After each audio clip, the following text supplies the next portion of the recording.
नमस्कार, मी ईशा जगताप. हितगुजमध्ये आपलं स्वागत आहे. या कार्यक्रमाद्वारे आपण विविध आजारांची ओळख करून घेतो, त्यांच्या निदानाविषयी, उपचाराविषयी सखोल माहिती मिळवतो. आजचा विषयही अतिशय महत्त्वाचा आहे. विषयाचं नाव आहे AVN, विना ऑपरेशन उपचार आयुर्वेदाद्वारे. AVN म्हणजे काय पाहूया. AVN म्हणजेच एव्हॅस्क्युलर नेक्रोसिस. याचाच अर्थ आपल्या शरीरातील हाडांना जेव्हा रक्त पुरवठा होत नाही तेव्हा हा आजार होतो. कदाचित आपण या आजाराचं नाव आजवर ऐकलं नसेल, पण सध्या तरुणांपासून ज्येष्ठ नागरिकांपर्यंत सर्वांसाठी तो धोकादायक ठरतोय. जे गंभीर आहे त्यावर उपचार करणं शक्य आहे का, शस्त्रक्रिया टाळणं शक्य आहे का, याबाबत आज आपण माहिती जाणून घेणार आहोत. त्यासाठी आज आपल्यासोबत इथे या ठिकाणी उपस्थित आहेत महाराष्ट्रातील सुप्रसिद्ध आयुर्वेद वाचस्पती, संशोधक आणि गंगाई हॉस्पिटलचे संस्थापक डॉक्टर पंढरी उत्तमराव इंगळे. नमस्कार सर, कार्यक्रमात आपलं स्वागत आहे. नमस्कार. डॉक्टर पंढरी इंगळे हे द्रव्यगुण विज्ञान या विषयात MD आहेत. तसंच आयुर्वेद वाचस्पती असून त्यांनी PhD सुद्धा, ते सध्या PhDचा अभ्यास ते करत आहेत. त्यांना या क्षेत्रात आतापर्यंत तब्बल 13 वर्षांचा सखोल अनुभव आहे.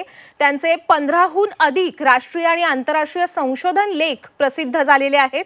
त्याचबरोबर national health care and wellness award 2024, young research of the year 2022, Ayush global award 2023, Vidarbha गौरव पुरस्कार 2022, नॅशनल आयकॉन अवॉर्ड 2025, राज्यस्तरीय बहुजन रत्न पुरस्कार, कोरोना वॉरियर अवॉर्ड अशा विविध उल्लेखनीय पुरस्कारांनी आजवर त्यांना सन्मानित करण्यात आलेलं आहे. डॉक्टर इंगळे सर गंगाई हॉस्पिटलचे संस्थापक आहेत, जे महाराष्ट्रातलं पहिलं विशेष AVN, स्पाइन आणि पॅरालिसिस यासाठी समर्पित असं उपचार केंद्र आहे. या केंद्राचा ध्यास आहे गंगाई हॉस्पिटल, उपचार नव्हे आरोग्याची हमी. आज आपण या ठिकाणी डॉक्टर पंढरी इंगळे स्वतः उपस्थित असल्यामुळे त्यांच्याकडून AVN या आजाराबाबत सखोल माहिती जाणून घेणार आहोत. सर, जसं मी सांगितलं की AVN म्हणजे जेव्हा आपल्या हाडांना रक्ताचा पुरवठा होत नाही तेव्हा हा आजार होतो. पण हा आजार नेमका काय आहे याबाबत आपल्याकडून चर्चेच्या सुरुवातीला सविस्तरपणे जाणून घ्यायचं आहे. या ठिकाणी AVN म्हणजे अव्हॅस्क्युलर नेक्रोसिस. मॅक्झिमम हा न सुनण्यात येणारा असा आजार आहे, परंतु मागील कोविड पॅन्डेमिक नंतर याच्या रुग्णांमध्ये खूप जास्त प्रमाणात वाढ झालेली दिसून आलेली आहे. तर आपण बघूया या ठिकाणी AVN म्हणजे अव्हॅस्क्युलर नेक्रोसिस. आपल्या हाडाला रक्ताचा पुरवठा कमी झाल्यानंतर त्या ठिकाणी हाडं कुजतात, सडतात आणि हळूहळू डिजनरेशन त्यांचं चालू होतं. आणि त्याचं स्वरूप म्हणून जे जॉईंट्स राहतात किंवा ज्या ठिकाणी हाड खराब होईल त्या ठिकाणच्या हालचालीवर ताण पडतो, हालचाली होत नाही. तर या ठिकाणी जर बघितलं तर मॅक्झिमम हा हिप जॉईंट, ज्याला की आपण आपला कमरेतील जो जॉईंट आहे हिप जॉईंट ज्याला म्हणतो, तसेच नी जॉईंट असेल, शोल्डर जॉईंट असेल, नंतर आपला रिस्ट जॉईंट असेल, तर कुठल्याही जॉईंटमध्ये तो होऊ शकतो. परंतु हिप जॉईंटमध्ये याचे रुग्ण जास्त प्रमाणात, म्हणजे 90% प्रमाण हे हिप जॉईंटचं त्या ठिकाणी आहे. आणि त्याला कारण हिप जॉईंटमध्ये याचं प्रमाण खूप जास्त प्रमाणात त्या ठिकाणी दिसून येतं. त्याला कारणही तसं आहे, कारण की मॅक्झिमम रक्ताचा पुरवठा जर आपण या हिप जॉईंटचं स्ट्रक्चर जर बघितलं तर त्या ठिकाणी हे पायातील आपलं हाड आहे, ज्याला आपण फिमर म्हणतो, याला हेड, नेक आणि शाफ्ट राहतं. तर या बोनचं जे रक्तपुरवठा आहे तर याला हेडला रक्तपुरवठा वेगळ्या वाहिनीचा आहे आणि शाफ्टला वेगळ्या वाहिनीचा आहे. तर या ठिकाणी या हेडला रक्तपुरवठा कमी झाल्यामुळे हा हळूहळू सडायला लागतो, कुजायला लागतो आणि खराब होऊन याचं रूपांतर AVN आपल्याला दिसून येतं. आपण सांगितलं की हाडांना रक्तपुरवठा न झाल्यामुळे हाडं सडतात, कुजतात, जे खरोखर गंभीर आहे. पण सर, हा आजार नेमका कशामुळे होतो, कारणं काय त्याची? यामध्ये भरपूर कारणं त्या ठिकाणी आहे, परंतु महत्त्वाचे जे कारण आहे ते मी त्या ठिकाणी प्रेक्षकांना सांगू इच्छितो. त्यामध्ये स्टेरॉइड, जे की लाईफ सेव्हिंग ज्याला म्हणतो, परंतु त्याचा अतिवापर जर झाला किंवा अननेसेसरी जर स्टेरॉइड घेण्यात आले, त्यामध्ये आपण जसं की बघितलं कोरोना पॅन्डेमिकमध्ये ज्या पद्धतीने आपण लाईफ सेव्हिंग करताना औषधोपचार करताना त्या ठिकाणी काही रुग्णांमध्ये याचं प्रमाण स्टेरॉइडचं झाल्यामुळे त्यांच्यामध्ये हे प्रमाण त्या ठिकाणी जास्त दिसून आलं. तसेच ज्यांना स्किनचे आजार असेल किंवा जे ऑटोइम्युन डिसीज असेल त्यांच्यामध्ये जर स्टेरॉइडचं प्रमाण अतिप्रमाण झालं तर त्या ठिकाणी हा आजार दिसून येतो. त्यासोबत ज्यांना अल्कोहोल जे पेशंट असतात, मद्यसेवन, व्यसनाधीन जे पेशंट असतात, तसेच मानसिक ताणतणाव हा सुद्धा या AVNचं खूप महत्त्वाचं कारण त्या ठिकाणी हे दिसून येतं. केमोथेरपी जे पेशंट असतील किंवा फ्रॅक्चर नंतर ज्यांना अपघातामध्ये फ्रॅक्चर झालं त्यांच्यामध्ये सुद्धा ऑपरेट नंतर हे एव्हीएन हा दिसून येतो. स्टेरॉइड औषधाचा अतिवापर आणि ताणतणाव किंवा जास्त वेळ बसून राहिल्यामुळे असे विविध कारणं आपण या आजारामागे सांगितलेली आहेत. पण सर, आपली जी हाडं झिजतात किंवा त्यांना रक्ताचा पुरवठा होत नाही, हे काही एका रात्रीत होत नसावं, ते हळूहळू होत असेल. हां, तर निश्चित ही प्रक्रिया हळूहळू होते आणि त्यानुसारच त्याच्या स्टेजेस आपण त्या ठिकाणी सांगितलेले आहे आपल्या लिटरेचरमध्ये. त्या ठिकाणी आपण एव्हीएनच्या 4 स्टेजेस त्या ठिकाणी महत्त्वाचे आहे. First stage, second stage, third stage आणि फोर्थ स्टेज. तर या ज्या स्टेजेस आहे त्याच्या लक्षणावरून आणि खुबा म्हणजे जो वॉल आहे जो खराब झालेला आहे त्या लक्षणावरून ह्या स्टेजेस त्या ठिकाणी आलेल्या आहे. तर पहिली स्टेज जी अशी असते तर यामध्ये नेमका रक्ताचा पुरवठा त्या सांध्याला किंवा बॉलला कमी व्हायला लागतो आणि त्या ठिकाणी पेन हा हिप जॉईंटपासून नी जॉईंटपर्यंत आपल्याला दुखायला लागतो. स्नायू आखडले जातात. सकाळी उठताना थोडा त्रास होतो, पायऱ्या चढताना त्रास होतो. आणि जर वेळीच यावर जर उपचार झाले नाही किंवा वेळीच निदान या ठिकाणी झालं नाही तर हे लँड अप होऊन सेकंड स्टेजमध्ये जातो, ज्यामध्ये 20 ते 30% हा बॉल खराब व्हायला सुरुवात होते. नंतर जर आणखी जर निदान लवकर त्या ठिकाणी नाही झालं तर थर्ड स्टेजमध्ये लँडअप होऊन त्या ठिकाणी 50 ते 60% खूप खराब होतो आणि त्यामध्ये लिम्पिंग दिसायला लागते. लिम्पिंग म्हणजे लंगडत चालण्यासारखं दिसतो आपल्याला की पेशंट हा लंगडत काय अचानक दिसतं. पायऱ्या चढताना खूप जास्त त्रास त्या ठिकाणी होतो. एका पायरीवरून दुसऱ्या पायरीवर पाय त्या पेशंटला टाकता येत नाही आणि पेन खूप होतो. रात्री ज्यावेळेस झोपतो सकाळी उठताना अतिशय चालताना त्याला गंभीर स्वरूपात पेन त्या ठिकाणी दिसून येतो. आणि असंच जर आपण दुर्लक्ष करत गेलो तर तो लँडअप होऊन फोर्थ स्टेजमध्ये ज्या की जो बॉल आहे हा पूर्णपणे खराब होतो आणि याचे जे पेशी आणि स्नायू हे एकदम घट्ट होतात आणि स्टिफनेस त्या ठिकाणी येतं. स्टिफनेस आल्यामुळे पेशंटला कुठल्याच प्रकारच्या हालचाली त्या ठिकाणी करता येत नाही आणि एक अपंगत्व त्या ठिकाणी आपल्याला दिसून येतं. तर ह्या स्टेजेस एका दिवशी नाही होत, ह्या स्टेप बाय स्टेप जातं. आणि ह्या आजाराचं सांगायचं म्हणजे की पहिल्या आणि दुसऱ्या स्टेजमध्ये आपण जर एक्सरे केला तर तो त्या ठिकाणी आपल्याला दिसत नाही आणि MRI हेच खूप महत्त्वाचं डायग्नोसिस त्या ठिकाणी ठरतं. आपण सांगितलं की पहिल्या आणि दुसऱ्या स्टेजमध्ये जर आपण एक्सरे काढला तर या आजाराचं निदान होत नाही. MRI करणं फार महत्त्वाचं असतं, पण हे MRI कोणत्या स्टेजमध्ये करावं मग? ॲक्च्युली जितक्या लवकर होईल म्हणजे जर या पद्धतीने मी जे लक्षणे सांगितले की पायऱ्या चढताना त्रास होणे, रात्री अचानक स्नायू आखडून जाणे आणि हिप जॉईंटपासून खालीपर्यंत पेन येणे आणि जर आपण वेदनाशामक औषध घेतलं तात्पुरता आराम पडतो आणि सेम त्रास तसा होतो. तर अशा वेळेस आपण लगेच जर MRI वगैरे केला आणि लवकरात लवकर जर निदान केलं तर पुढील उपचार पद्धती आपल्याला ही सोपी जाते आणि निश्चित आपण त्यावर मात करू शकतो. अगदीच अगदीच. डॉक्टर, आता आपण आम्हाला काही लक्षणं सुद्धा सांगितली की अमुक त्रास झाला की आपण लगेच MRI करू शकतो, पण आपण मागच्या प्रश्नाचं उत्तर देताना सांगितलं होतं की पहिल्या आणि दुसऱ्या स्टेजमध्ये या आजाराचं निदान होतच नाही. मग परंतु जर पहिल्या आणि दुसऱ्या स्टेजमध्ये आपल्याला लक्षणं जाणवली तर त्यावर लवकरात लवकर उपचार करणं शक्य होऊ शकतं. ही लक्षणं कोणती जाणवतात? हां, तर यामध्ये लिम्पिंग हे खूप महत्त्वाचं आहे किंवा चालताना पाय लंगडत चालणे, अचानक पाय ओढल्यासारखे होणे. हे जर लक्षण जाणवत असेल तर जास्त वेळ न घालता आपण लगेच MRI हा सजेस्ट केला पाहिजे आणि डॉक्टरांनी सुद्धा MRI सजेस्ट करून ते जर बघितलं तर निश्चित आपल्याला कोणती स्टेज आहे ते कळेल आणि निश्चित समोरची जी उपचार पद्धती आहे जी की आपण बघितलं आयुर्वेदानुसार आपण विना ऑपरेशनच त्या ठिकाणी उपचार हे करतो. मॉडर्न सायन्समध्ये त्याला सर्जरी ही सांगतात, परंतु असंख्य रुग्ण मी विना ऑपरेशन या ठिकाणी बरे केलेले आहेत आणि निश्चित ते त्यांचं लाईफस्टाईल अतिशय चांगल्या पद्धतीने जगत आहेत. म्हणजे त्यांचं हाड झिजल्यानंतर सडल्यानंतरही ते पुनर्जीवित होणं शक्य आहे, तेही विना ऑपरेशन. हां, तर हा मुद्दा खूप महत्त्वाचा आहे. या ठिकाणी आयुर्वेदानुसार जो आजार आहे की हा आज असा नवीन नाही, परंतु अस्थि मज्जाक्षय असं नावाचं वर्णन आमच्या संहितेमध्ये त्याचं आलेलं आहे. अस्थि मज्जाक्षय तर आपलं सप्तधातूचं शरीर बनलेलं आहे, रस, रक्त, मांस, मेद, अस्थि आणि शुक्र. तर त्यामध्ये रक्ताचा तसेच अस्थिधातूचा आणि मज्जाधातूचा ज्या ठिकाणी जर दुष्टी झाली आणि त्यामध्ये दुष्टीचं कारण जर वात असेल तर त्यामध्ये निश्चित हा आजार हा दिसून येतो. त्याला अस्थि मज्जाक्षय असं म्हटलेलं आहे. आणि आयुर्वेदानुसार अशा प्रभावी चिकित्सा आयुर्वेदामध्ये अशी औषधी द्रव्ये आहेत की ते हाडांचं पुनर्जीवन सुद्धा हे होऊ शकतं असं निदर्शनात दिसून आलेलं आहे. तर निश्चित यामध्ये विना ऑपरेशन उपचार होतात आणि अतिशय चांगल्या पद्धतीने उपचार या ठिकाणी आपण करतो. जे खरोखर दिलासादायक आहे की AVN झाल्यानंतर ऑपरेशनही टाळता येऊ शकतं आणि आपण पुन्हा पहिल्यासारखं आपलं आयुष्य जगू शकतो. आपण उपचार पद्धतीबाबत वारंवार बोललात, या उपचार पद्धतीबाबत सविस्तरपणे सांगाल का? तर यामध्ये उपचार पद्धतीमध्ये जसं आयुर्वेदामध्ये सांगितलं आहे शोधन चिकित्सा आणि शमन चिकित्सा ही चिकित्सेचे 2 प्रकार त्या ठिकाणी आलेले आहे. तर एव्हीएनमध्ये जर उपचार पद्धतीचा ज्या विचार करताना सगळ्यात महत्त्वाचं समोर येतं ते वात दोष म्हणजे वातपित्त कफ हे त्रिदोष आहेत, परंतु त्यामध्ये वाताचा प्रादुर्भाव त्या ठिकाणी जास्त झालेला असतो. नंतर धातूचा विचार करताना रक्तधातू, अस्थिधातू आणि मज्जाधातू, तर या संयुक्त यांचा विचार करूनच आपण लाईन ऑफ ट्रीटमेंट त्या आयुर्वेदानुसार आपण ठरवतो.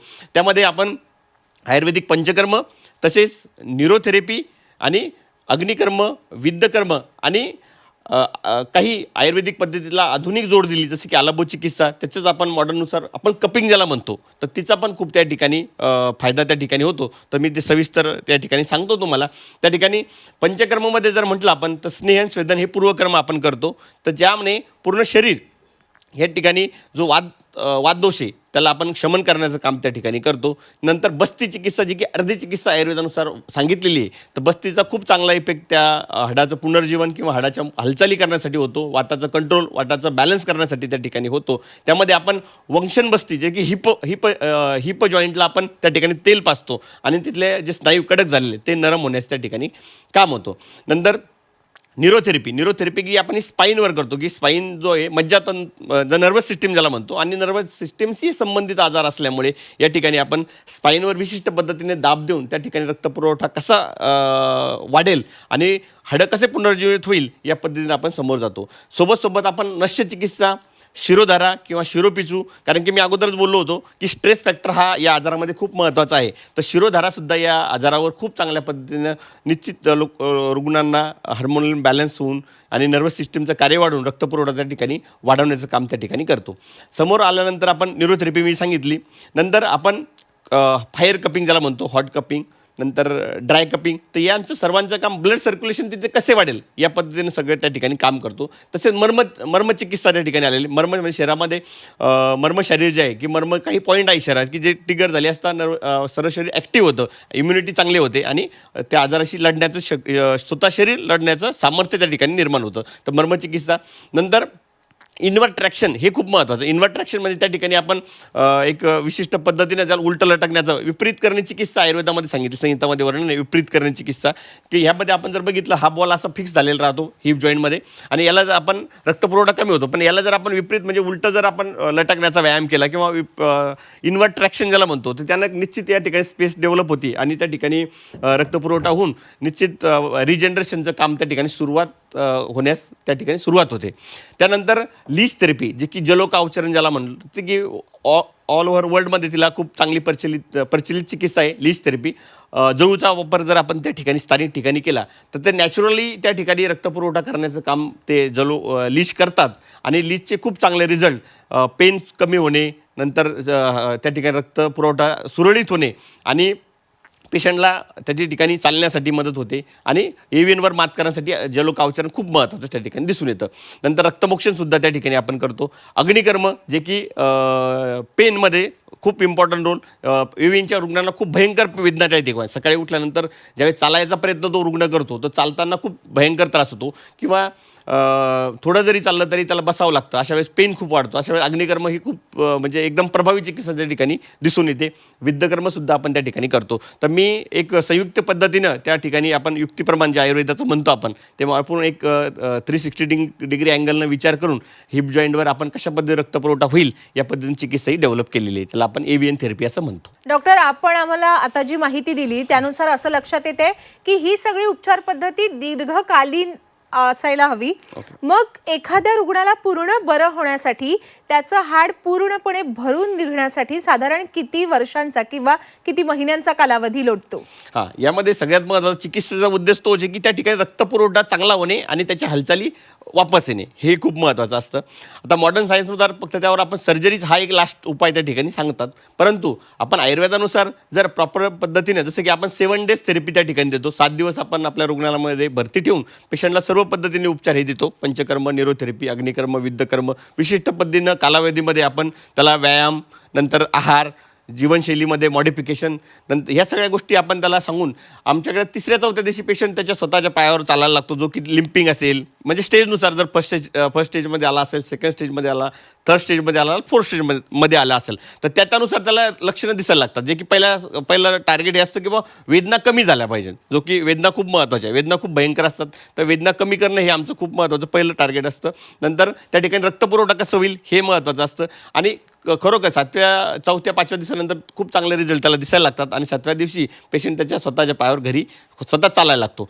परंतु आपण जर विचार केला तर बोन भरून येण्याची जी प्रक्रिया आहे तिला थोडा वेळ लागतो, कारण की आयुर्वेदानुसार रस, रक्त, मांस, मेद, अस्थि, मज्जा, शुक्र या पद्धतीत धातू आहे. एका धातूवर दुसरा धातू डिपेंड राहतो आणि प्रत्येक धातूला निश्चित असा स्वरूपाचा काळ त्या ठिकाणी येऊ द्यावा लागतो. आणि अस्थिनंतर मज्जा आलेला आहे आणि बोन मॅरो आपण न्यू क्रिएशनचं त्याला वेळ लागतो. असं 1-1.5 वर्षापर्यंत ट्रीटमेंट जर प्रॉपर घेतली तर निश्चित हालचाली तर लवकर येईल, पण बोन रिजनरेशनसुद्धा आम्ही झालेले बघितले की रिव्हर्स ज्याला म्हणतो आपण की थर्ड स्टेजची सेकंडची फर्स्ट स्टेज असे सुद्धा आम्ही रुग्ण त्या ठिकाणी बघितलेले आणि रुग्णांना चांगल्या पद्धतीचा फायदासुद्धा झालेला दिसून आलेला आहे. आपण सांगितलं की कमीत कमी 7 दिवसांमध्ये रुग्ण चालायला लागू शकतो, पण त्याचं एखादं हाड पूर्णपणे भरून निघण्यासाठी अर्थात वेळ लागतो, जे म्हणजे सर्वसामान्य आहे. पण कितीतरी एक कालावधी सांगा डॉक्टर. त्यामध्ये सुद्धा त्यांची प्रकृती, दोष, प्रकृती, स्थिती, तुमचा जॉब कोणतं आहे, तुम्ही IT सेक्टरमध्ये काम करता, दिवसभर बसायचं काम आहे का, किंवा हेवी वर्क करता का, परिश्रम, ड्रायव्हर लोक आहे का, तर यानुसार ते व्हॅरी होतं. परंतु 1 ते 1.5 वर्षाच्या कालावधीमध्ये बऱ्यापैकी हे लक्षणं आपले रिजनरेट बोन व्हायला सुरुवात असं दिसून आलेलं आहे. असे रिसर्च पेपर पण त्याचे आहेत. म्हणजे डॉक्टरांनी दिलेल्या माहितीनुसार विना ऑपरेशन आपण या आजारावर मात करू शकतो आणि पूर्णपणे एखादा रुग्ण हा 1 ते 1.5 वर्षांच्या कालावधीत ठणठणीत होऊ शकतो. डॉक्टर, साधारण कोणत्या वयोगटातल्या लोकांमध्ये हा आजार दिसून येतो? तर मॅक्झिमम पुरुषांमध्ये प्रमाण याचं खूप जास्त प्रमाणात आहे. त्यामध्ये सुद्धा जे हेवी वर्कर, जसं ज्यांचं बसायचं जास्त काम आहे, की IT सेक्टरचे जे तरुण असतील किंवा जे ड्रायव्हर्स लोक असतील, अतिपरिश्रम जे करत असतील, त्यांच्यामध्ये हे प्रमाण हे जास्त दिसून येतं. स्त्रियांमध्ये कमी प्रमाण आहे आणि लहान मुलांमध्ये पण आहे, पण कमी प्रमाण त्या ठिकाणी दिसून येतं. अगदीच. आपल्या प्रेक्षकांना जर डॉक्टरांकडून उपचार करून घ्यायचे असतील तर त्यांना आपल्या हॉस्पिटलविषयी माहिती असणं अत्यंत आवश्यक आहे. डॉक्टर, आपल्या हॉस्पिटलविषयी काय सांगाल? तर गंगाई हॉस्पिटल आयुर्वेदिक पंचकर्म, न्यूरोथेरपी आणि एव्हियन केअर सेंटर हे चिखली बुलढाण्यामध्ये आहे. आणि आपण फक्त एव्हियनच नाही तर आपण स्पायनलचे सगळे डिसऑर्डर असेल, लंबर स्पॉन्डिलिटिस असेल, नंतर स्लिप डिस्क असेल, डिस्क हर्निएशन असेल, नंतर मूळव्याध असेल, नंतर मुतखडा असेल, मूत्राशमध्ये ज्याला युरिन स्टोन असेल, अशा सर्व आजारावर विना ऑपरेशन त्या ठिकाणी उपचार आपण करतो. सोबतच आपण नाभी चिकित्सा, म्हणजे पोटाच्या आजारावर नाभी चिकित्सा जी आहे ती आपण त्या ठिकाणी करतो. मायग्रेनचे जे असेल रुग्ण असेल, कावीळ असेल, थायरॉईड असेल, डायबिटीज असेल, कॅन्सर असेल, अशा रुग्णांवर सुद्धा आपण आपल्या गंगा हॉस्पिटलमध्ये प्रभावी अशी चिकित्सा आपण देण्याचं काम मागील 13 वर्षापासून करत आलेलो आहे आणि अविरतपणे ते चालू आहे. आमचं हॉस्पिटल 24/7 चालू राहतं. मॅक्झिमम महाराष्ट्रच नव्हे तर राजस्थान, गुजरात, कर्नाटक, आंध्र प्रदेश येथील रुग्णसुद्धा आमच्याकडे येऊन सेवाही घेतात. अगदीच. खरं तर एव्हियन हा आजार ज्या प्रकारे आपण सांगितलेला आहे, जी माहिती दिली त्यानुसार खरोखर हा गंभीर आजार आहे. कारण आपली जी हाडं आहेत त्या हाडांवरच आपण निरोगी आणि भक्कम असं आयुष्य जगू शकतो. त्यामुळे ती भक्कम आहेत आपली हाडं, ती आयुष्यभर तशीच राहावी अशीच देवाकडे सुद्धा प्रार्थना आहे. परंतु त्यासाठी आपल्याला सुद्धा दैनंदिन जीवनशैलीत काही परिश्रम घेणं किंवा काही चांगल्या सवयी लावून घेणं अत्यंत आवश्यक आहे. डॉक्टर, थोडक्यात सांगा, एव्हियन हा आजार होऊच नये यासाठी रुग्णांनी काय काळजी घ्यावी? ओके, तर या संदर्भात आहार, निद्रा, ब्रह्मचर्य हे त्रिस्तंभ आपण अवलंबले पाहिजे. म्हणजे आपल्या जीवनशैली बदलली पाहिजे. आपल्या जीवनशैलीचं एक प्रकृती कोणती त्यानुसार आपण आपला आहार वगैरे ठेवला पाहिजे. नंतर निश्चित स्वरूपाचा अतिव्यायाम टाळावा. जर तुम्ही स्वतः सेल्फ मेडिकेशन करत असेल, प्रोटीन पावडर वगैरे खात असेल किंवा एखादं बॉडी बनवण्यासाठी एखादं कोणतं केमिकल वगैरे खात असेल तर ते सगळं अवॉइड करायचं.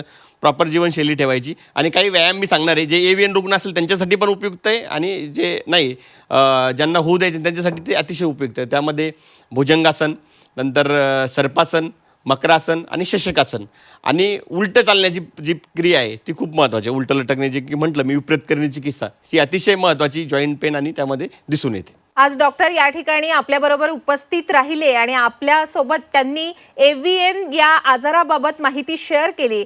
हा आजार होऊ नये यासाठी काय करावं, तो झाल्यानंतर कशी काळजी घ्यावी आणि तो झाल्यानंतर घाबरून जाऊ नये, कारण विना ऑपरेशन उपचार करता येणं शक्य आहे, अशी माहिती डॉक्टरांनी दिली. डॉक्टर, आज आपण वेळात वेळ काढून या ठिकाणी उपस्थित राहिलात त्याबद्दल मी आपले आभार व्यक्त करते. धन्यवाद. प्रेक्षक हो, आपल्याला डॉक्टरांकडून या विषयावर मार्गदर्शन हवं असेल, उपचार करून घ्यायचे असतील तर स्क्रीनवर दिलेल्या क्रमांकावर आपण संपर्क साधू शकता. आता वेळ झालेली आहे इथेच थांबण्याची. ताज्या घडामोडींसाठी पाहत रहा झी 24 तास.